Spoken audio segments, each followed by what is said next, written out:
Hey guys, Duchess Braids here and welcome back to my channel. So today we have my beautiful niece and you guys have not seen her face in my chair for a while. That's because she's been growing these locks out, and that didn't stop her from asking me every single time she saw me if I can do something to her hair. And my response is always, what exactly do you want me to do to it? So when Love Me Hair reached out and said they had some bundles and a closure, I thought of her first because I know she would love a style like this. And then I can show you guys some versatility on this channel, how I get some locks under a bundle and closure style. So the first thing I'm gonna do is, because thank goodness her locks aren't that long, so I can still kind of disguise it. So I'm gonna take them individually and I'm just gonna twist them down. And this is gonna be the shortest braid down I've ever done. It's super quick because I'm just twisting them down. I'm trying to make sure they're not super bulky at the top. I know I'm gonna have an issue with it being bulky at the back, but the top is where it's really important. The back is important too, but the top is where it's like really important, so you can get like a nice flat install. So with these twists, once I get down to the back, I'm just gonna tie it off with some rubber bands, and then I'm gonna end up sewing them at the back to get them to kind of be a little bit less bulky. But as right here, what I'm doing is I could tell, like, when I'm twisting it, it could possibly be pulling on her edges. So what I did was kind of loosen it a little bit, and once I put a rubber band on it, it does loosen up that part, because we don't want to pull her edges out. That's always important when you're doing any type of style.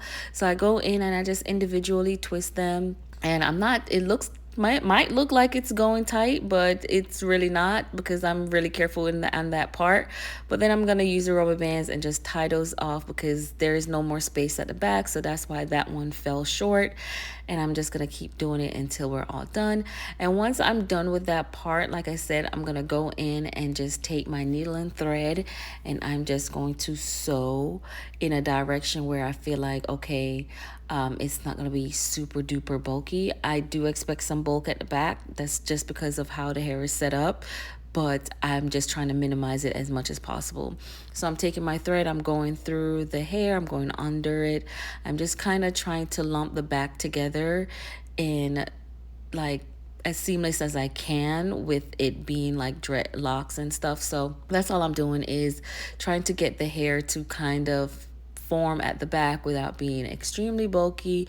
But also, you guys, it's stiff, so I can't like do too much to it. Like, I can't flip it upwards like I normally do in my braid outs.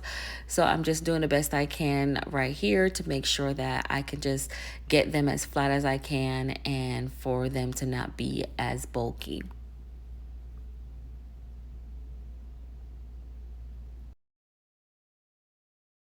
So the method I use with a thread is making sure that I double knot it and I kind of pull down on it so that I can make sure the hair is as flat as possible. But also, I'll show you during the install how to get it even more flat. But let's stick a pin while we talk about this hair that we're going to be using for the install. So the hair is from Love Me Hair.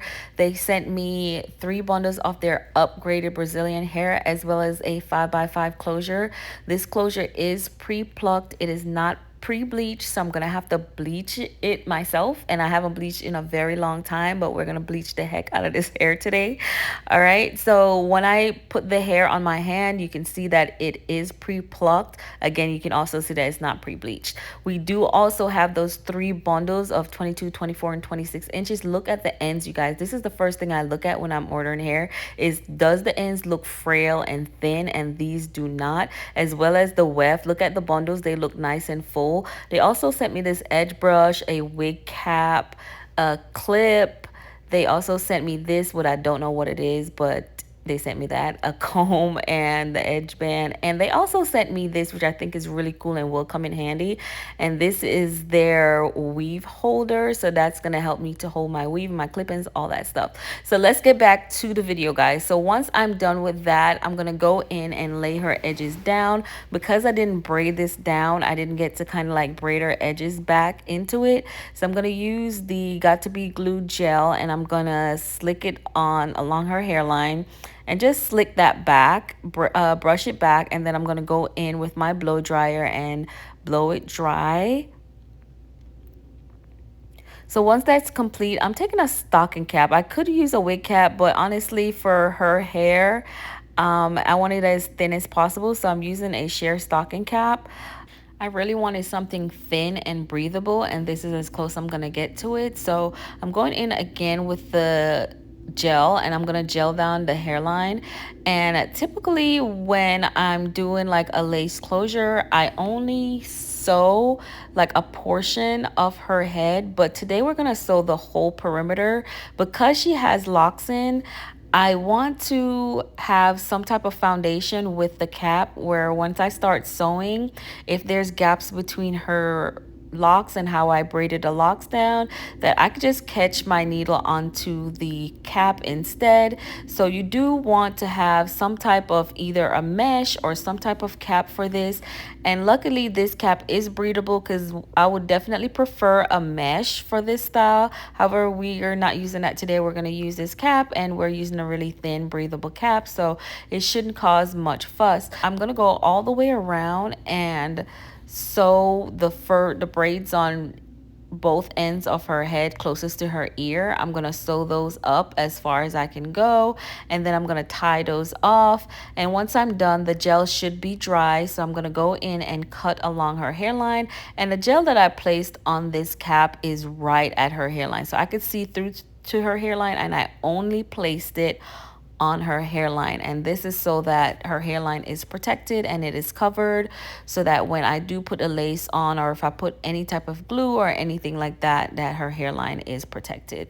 So now I'm gonna go in with the closure, and I've sprayed some type of closure glue on there, and then I'm gonna just lay it forward. I'm gonna have her hold it for me, and I'm just doing this so that I can get the hair out the way.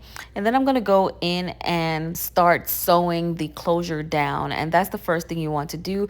You always want to be careful when sewing the closure down though, guys, because the closure likes to shift, and if you don't sew it down properly, then you might get a bubble in your closure, and you don't want that. So what I like to do, I like to sew half way through my closure, then I want to jump on the other side and sew that side down, so we get a nice spread across the top of her head, and so that we don't get a bubble in the closure to where it's like lifting or anything like that. I want it to be super flat and spread out as much as it can be across the top, with no space, no bubble, nothing. So now I'm going to go in with my first bundle, and this is going to be my longest bundle, which is my 26 inches.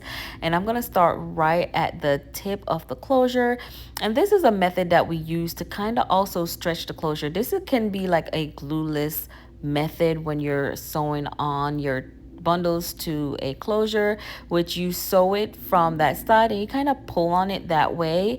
And normally I wouldn't want to drag it all the way back like that, because then again we might get a little bubble, but it's not going to affect her hair, or it's not going to affect the middle part that she's going to have in her head. So I'm going to pull it back, and again, if she had braids, she would have more braids towards the front of her head instead of all the way back like that first braid is. It will be closer to her edges, so I could easily braid down on it.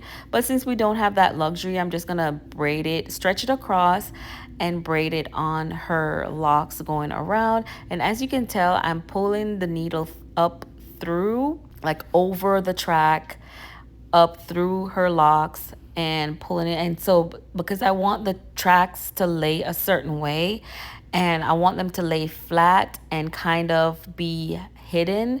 So this is how I lay my tracks, so that they are not like bulky or moving or anything like that. So once I get on the other side, I do the same exact thing. I kind of stretch the closure. I stretch the tracks across to meet the closure, and then just add it to kind of like the front of the closure. So now I'm going in with another line of track. I did cut that first half as well, because it's free bundles. We're going to cut them. We're going to make the closure as sleek as possible. We're not going to fold every single track. We're going to cut it.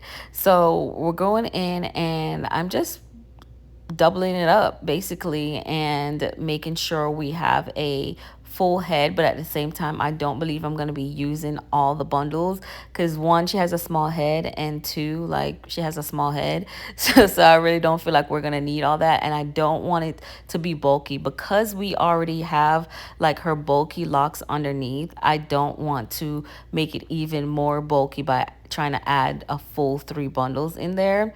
So as I'm going across, you guys, I'm making sure I pull the tracks. I'm always asking my clients if it hurts, if anything hurts, to let me know immediately because I need to adjust that. But as I'm going across, I'm pulling the track because I want to make it flat. I want the bulkiness of the locks underneath to get even flatter. So I'm pulling the tracks and I'm sewing, putting my needle through the track and not just under the track. I'm putting it through the track and then through her hair so that it's kind of flattening the foundation a little bit more. So I'm using the sewing method of how I sew the track in to help me with the bulkiness of her foundation. Hopefully you guys got that. And I like to double knot each knot that I sew in. So yes, this is gonna last a very long time, but when it's time for her to take it out, she's probably gonna have to call me because I do like to double knot all of my wefts. And I'll also use a really nice thread, which is like a nylon thread. It's hard to get used to, but I do feel like it's the strongest, best thread to use. It's kind of fine, but it's really strong. So this is the first bundle, you guys. Look how beautiful that is. That is a lot of hair, and look how long it is. Oh my God, bust down.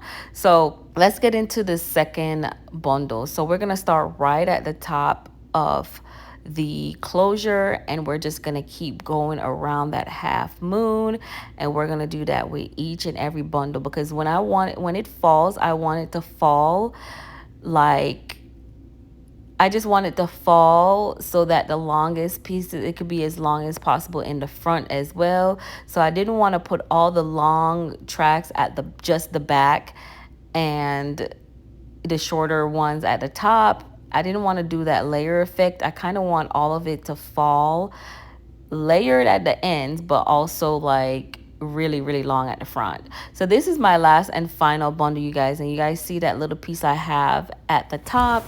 We're not going to end up using all of this bundle, but we're going to put in as much as I possibly can with making sure that it's not going to look bulky or anything like that. So again, I'm sewing it at that half moon, and I'm just going up around in the half moon to the closure. So I go from one side of the closure to the other side of the closure, back to the other side, and that is how I'm sewing it. And as you can tell from that side on the right, they're all flipped back. I do flip them back. I don't cut them. Once I've gotten back some on the sewing, I do like to flip my tracks once I'm in there, just like that. And I just keep sewing.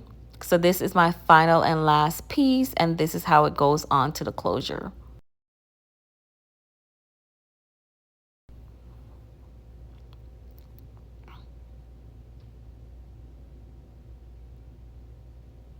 All right, so once I've cut that piece off, I do have a lot of hair left back.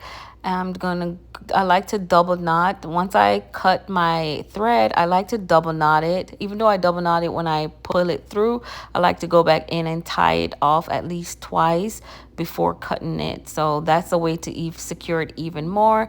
And my lace closure is out, and this is how it's looking so far, you guys. I haven't even cut the front off yet, so I'm gonna go in and cut the front off. Yes, it's a little bit more extended than the tracks, and we want that because I'm gonna go ahead and do a middle part, and I'm gonna, make sure it's nice and straight, and it's gonna cover all that mess. So don't worry about the fact that the tracks are a little further back than the closure. That's how I wanted it. So once I'm done cutting off all the pieces to the closure, I'm gonna go in and tie her hair up and get that out the way. And as you can tell, like, you can see her edges, you can see the back, you can still see the little blonde, and that's fine. We're gonna spray some got to be glue on it and tie it down with this band. And we're going to keep that tie down for a little bit while we go in with the comb, the hot comb, and straighten the closure. And as you can tell, I bleached the heck out of this wig.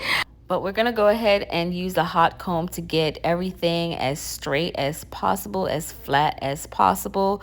So that is what we're doing right now, is just parting section by section and using the comb to do that. But now I'm going in with the flat iron, and I'm going to just do a straight hair. We're not curling it today. We're just going to do it super straight. That's how she likes it. And we're going to go from locks to a bust down, y'all. Let's see how this looks at the end.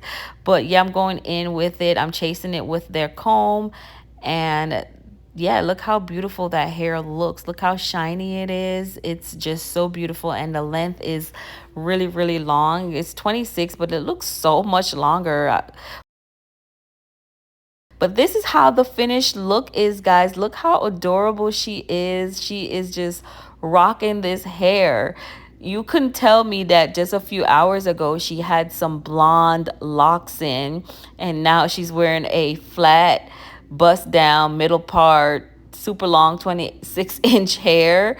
So let me know in the comments what you guys think. All the information for this hair will be in the description for you. And yes, again, it's from Love Me Hair, so check it out in the description and let me know in the comments what you guys think. If you like the video, go ahead and actually like the video. If you want to drop a comment, go ahead and do so, and don't forget to subscribe. I'll see you guys in my next video. Bye.